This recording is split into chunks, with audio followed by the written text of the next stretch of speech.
শুভ সকাল সবাইকে।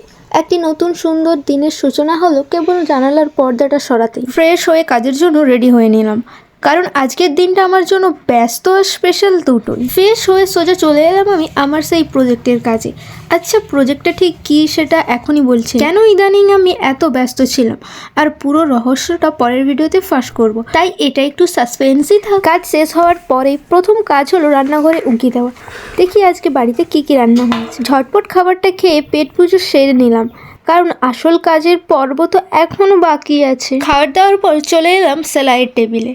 আজকের মূল আকর্ষণ এই সুন্দর কাপড়টা থেকে নিখুঁত মাপের একটা বোম্বে কাট ব্লাউজ কাটিং আর স্টিচিং করা। শুধু কি তাই, কাপড়ের একটা ইঞ্চিও নষ্ট হতে দেইনি।